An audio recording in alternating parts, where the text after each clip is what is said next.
दिया गया, बांट दिया गया। हम लोग समझते हैं शायद बढ़ती हुई जनसंख्या गरीबी और भ्रष्टाचार की जन्मदाता है।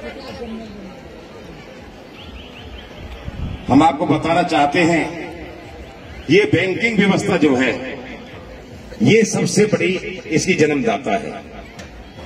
हमने पहले राजनीति पे काम करके देखा, लगा कि राजनीति में कोई गड़बड़ है इसलिए समाज पीछे है, लेकिन जब इसकी गहराई पे गए तो इसका षड्यंत्र कहीं और मिला।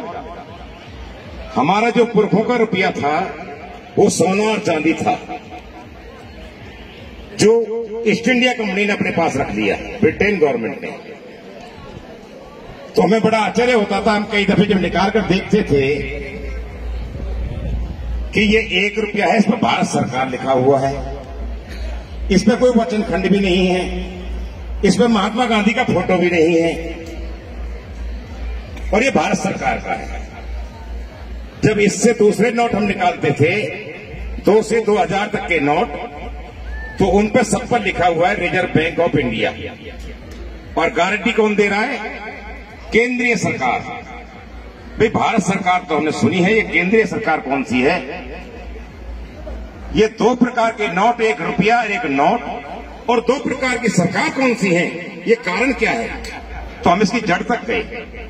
हमने आरबीआई को आरटीआई लगाई और उनसे पूछा कि जो हमारा भारत का रुपया है, जो आपने नोट दिया है, उसके बदले वो रुपया कहां रखा हुआ है और वो रुपया कौन सा है और उसका मानक स्टैंडर्ड क्या है?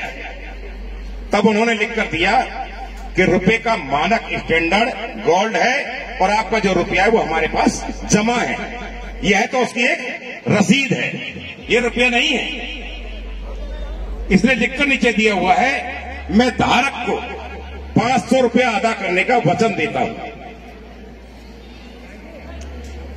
इसके बाद में जब ये सारी बात क्लियर हो गई तो फिर हमने उनसे एक बात पूछी कि आजादी से आज तक जब से आपने सोना लिया कितना सोना जमा है हमारा, और उसके बदले आपने नोट कितने बांटे हैं हमारे देश में चलन में जो है? तो उन्होंने रिपोर्ट में लिख कर दिया 34 लाख करोड़। फिर हमने उनसे पूछा कि भाई आप ये और बता दो कर्ज कितना बांटा हुआ है बैंकों ने? तो उन्होंने जो रिपोर्ट दी है वो है 156 लाख करोड़, जिसकी समाज ये भरपाई कर ही नहीं पाएगा। 122 लाख करोड़ रुपया अधिक। 2016 में जब नोटबंदी हुई थी तो सरकार ने एक बात कही थी कि भाई पाकिस्तान वाले नकली नोट छापते हैं और वो नकली नोट इतने आ गए हैं, इसलिए इस पैसे को आप जमा करो और हम एक ऐसी करेंसी लाएंगे जिसमें चिप लगी होगी, जिसकी नकल नहीं हो पाएगी, जो लोग काले धन के रूप में इकट्ठा भी नहीं कर पाएंगे।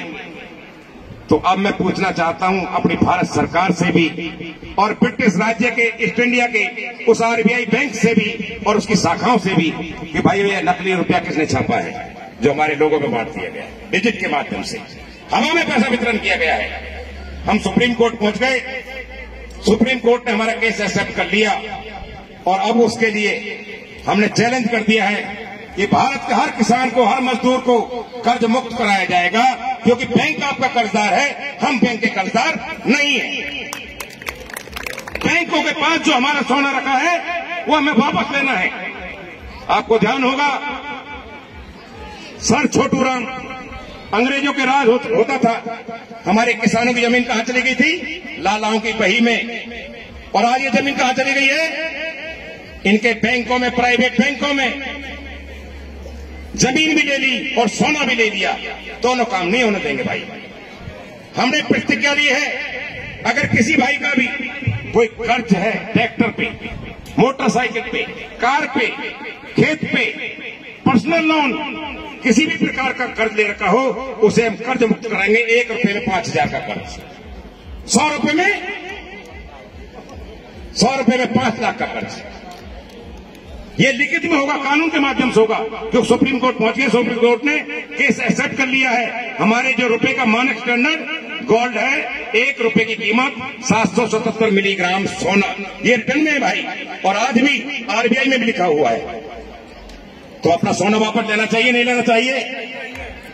इसके लिए आज आपका निमंत्रण स्वीकार करने आए हैं। जिस दिन इस खुशी में हम सब सारे समाज के लोग शारिक होंगे, बच्चे को आशीर्वाद भी देने आएंगे और आपको नमन करने भी आएंगे।